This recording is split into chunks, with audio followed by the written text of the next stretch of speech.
खबर जहां पर एक प्राइवेट बस आग का गोला बन गई और इस घटना में बस में सवार यात्रियों में चीख पुकार मच गई। कूदकर लोगों ने अपनी जान बचाई। 60 यात्रियों ने बस से कूदकर अपनी जान बचाई है। यह हादसा थाना सासनी गेट क्षेत्र में मथुरा बाईपास हाईवे पर हुआ है। फायर ब्रिगेड की 2 गाड़ियों ने बमुश्किल आग पर काबू पाया। बताया जा रहा है कि बस के इंजन में खराबी आने के चलते चालक बस दौड़ाता रहा और इस घटना के बाद बस में आग पकड़ गई और बस में आग लग गई और बस चालक मौके से फरार हो गया। ये बस बिलौर से हरियाणा की ओर जा रही थी। तस्वीरें आपके सामने, भयावह तस्वीरें। 60 यात्री इस बस में सवार थे और इस बस में जो आग लगी है, डबल डेकर बस देखिए, जिसमें सवार लोगों ने कूदकर अपनी जान बचाई। गनीमत रही कि जान का नुकसान नहीं हुआ, लेकिन बड़ी लापरवाही आप कह सकते हैं यहाँ बस चालक की। रंजीत सिंह और जानकारी देंगे, फोन लाइन पर मौजूद है। रंजीत सिंह, सबसे पहले ये पूरी खबर विस्तार से बताएं, कब कैसे ये हादसा हुआ है? भयावह तस्वीरें आ रही हैं। देखिए, ये पूरा घटनाक्रम देर रात का है, जहां सासनी गेट थाना क्षेत्र के मथुरा बाईपास हाईवे पर एक प्राइवेट बस आग का गोला बन गई। ये बस बिलौर से पानीपत हरियाणा जा रही थी। इसमें 60 यात्री सवार थे। यात्रियों से जब बात हुई है, सोशल मीडिया पर एक वीडियो भी वायरल हुआ है मौके से, तो उन्होंने बताया कि ये बस में काफी देर से खराबी आ रही थी, लेकिन ड्राइवर इसको लगातार चलाता जा रहा था। जब इसमें आग लगी तो वह दोनों मौके से फरार हो गए। मौके पर फायर ब्रिगेड की टीम पहुंची, जिन्होंने आग पर काबू पाया। बस में रखा सामान सभी यात्रियों का जलकर राख हो गया है। लापरवाही यहाँ पर बस ड्राइवर और कंडक्टर की ही मानी जा रही है। जी बिल्कुल, जो मुख्य लापरवाही है वो बस कंडक्टर की है, क्योंकि बस में लगातार काफी देर से खराबी आ रही थी। यात्रियों का कहना था कि वह उनको रोकने का कह रहे थे कि इसको रोककर इसको सही करवा ले, लेकिन वे लगातार निरंतर इसको चलाए जा रहे थे और उसी दौरान बस में आग लग गई। आग लगने के दौरान यात्रियों की जान बचाई गई और वो उनका रखा सारा सामान जलकर राख हो गया। फायर ब्रिगेड की टीम मौके पर पहुंची, पुलिस मौके पर पहुंची। पुलिस हालांकि चालक और ड्राइवर कंडक्टर दोनों की जांच में जुट गई, क्योंकि ये दोनों मौके से फरार हैं। दूसरी बस अरेंज कराई गई, जिनसे यात्रियों को उनको सकुशल उनके घर पहुंचाया गया। हालांकि पुलिस भी जांच में जुट गई है, क्योंकि यात्रियों के रखा सामान पूरी तरीके से खाक हो चुका है। बस पूरी तरीके से आग का गोला बन गई और सबसे गनीमत ये रही कि किसी भी यात्री को कोई बड़ी चोट नहीं आई, क्योंकि आग पूरी बस में लग चुकी थी और पूरी तरीके से बस जो है आग के गोले की चपेट में आ गई थी। गनीमत रही, किसी की जान नहीं गई, जान का नुकसान नहीं हुआ, लेकिन ये बड़ी लापरवाही। शुक्रिया आपका रंजीत, जानकारी के लिए।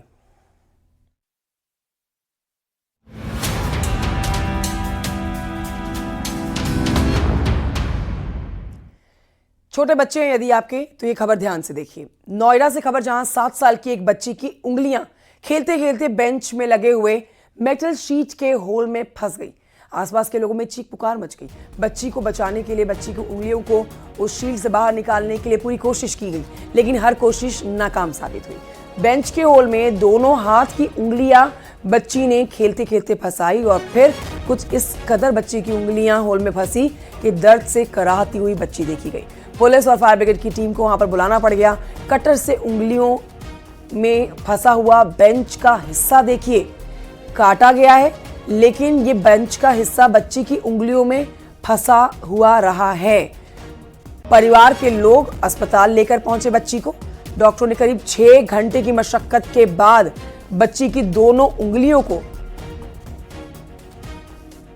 इस शीट के अंदर से निकाला। सकुशल घर बच्ची को भेजा गया, लेकिन ये घटना सावधान करने वाली है और सबक देने वाली है। यदि आपके छोटे बच्चे हैं तो आप ध्यान रखिए, बच्चे क्या कर रहे हैं, किस तरह से खेल रहे हैं, उन पर हर समय नजर रखना बेहद जरूरी है। हिमांशु और जानकारी देंगे। हिमांशु, बड़ा सबक देती है ये खबर। आप फिलहाल ये पूरी खबर बताएं, ये बच्ची कौन है, किस पार्क में बच्ची खेल रही थी और कैसे इस बच्ची ने उंगलियां अपनी इस मेटल शीट के अंदर फंसा ली खेलते खेलते? बिल्कुल, देखिए कंचन, आपको बता दें ये पूरी घटना जो है नोएडा के सेक्टर 53 सेंट्रल पार्क की है और बच्ची जो है वो 8 वर्षीय अंशिका नाम है। इस दौरान वो बेंच पे बैठी खेल रही थी और उसी में बने जो होल्स है मेटल शीट में, उसमें खेलने के दौरान अपनी जो उंगलियां थी उनको उसमें होल्स में डाला था। लिहाजा उस दौरान उन छेद में जाकर वो उंगलियां फंस गईं और उसके बाद बच्ची रोने लगी।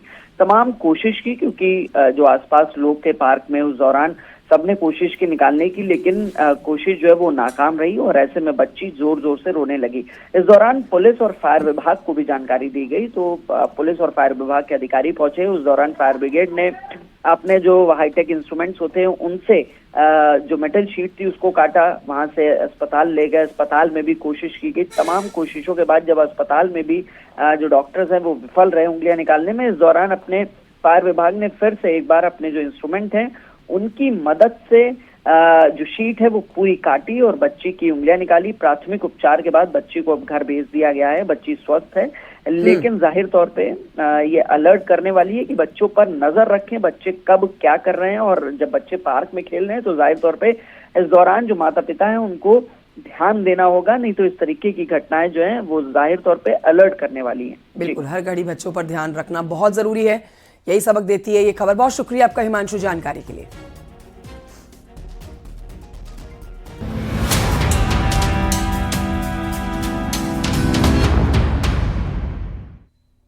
ऑपरेशन लंगड़ा की बात करते हैं, जहां गाजीपुर पुलिस टीम की गौ तस्करों के साथ मुठभेड़ हो गई, जिसमें पुलिस की जवाबी फायरिंग में एक गौ तस्कर घायल हो गया। पुलिस ने मौके से घायल बदमाश के साथ उसके बदमाश साथी को भी गिरफ्तार किया है। आरोपियों के कब्जे से 5 गौवंश बरामद किए गए हैं। आपको इसी से जुड़ी खबरें दिखाएंगे। एक और मामला वाराणसी से सामने आया, जहां पर बदमाशों के गिरोह से पुलिस की मुठभेड़ हो गई, जिसमें 3 बदमाशों को गोली लग गई और मौके से 6 बदमाशों को गिरफ्तार किया गया। मुठभेड़ रामनगर थाना क्षेत्र में हुई है। ये 2 खबरें आपके सामने हैं वाराणसी और गाजीपुर से, जहां पर ऑपरेशन लंगड़ा के तहत बदमाश जिनके ऊपर कहर बनकर पुलिस टूट रही है।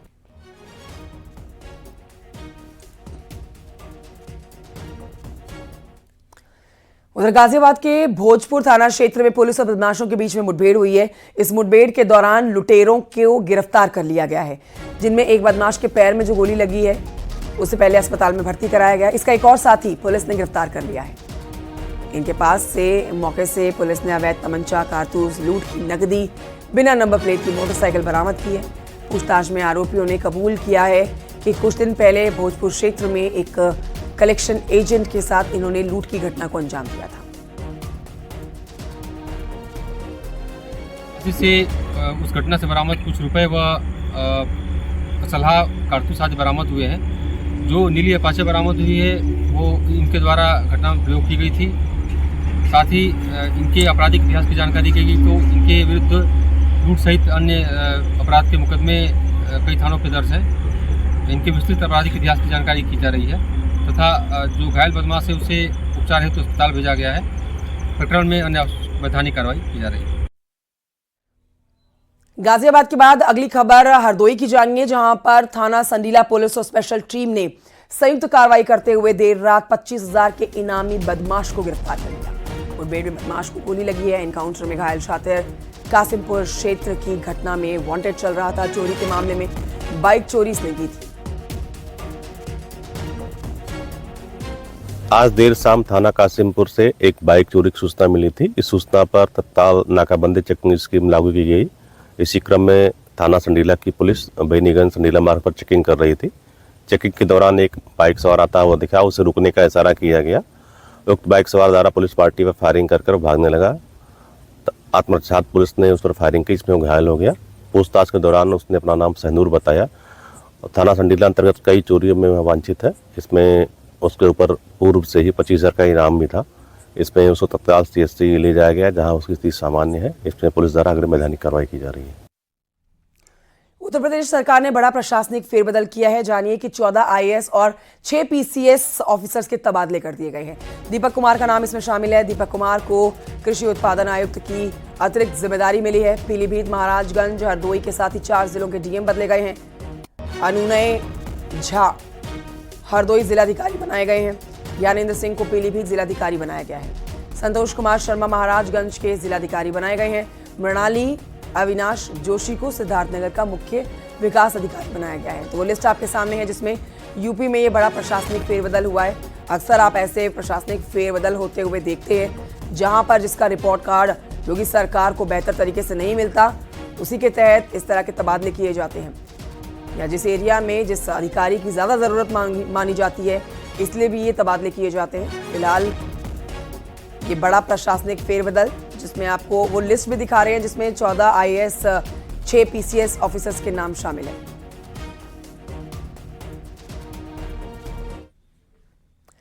और आइए बढ़ते हैं आगे। सोनभद्र की खबर आपको बताते हैं, जहां एक गांव में डायरिया का प्रकोप देखा गया है। 14 लोग बीमार पड़ गए हैं, जिसमें आपको जानकारी दे देते हैं कि एक शख्स की मौत हो गई है।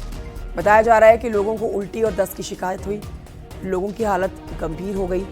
बच्चे भी इनमें शामिल हैं, महिलाएं हैं जिन्हें डायरिया हुआ है।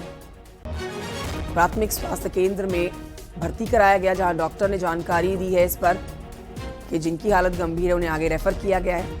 फिलहाल कई लोग बताए जा रहे हैं गांव के जो डायरिया का शिकार हो रखे हैं, जिनमें बच्चे और महिलाएं ज्यादा हैं।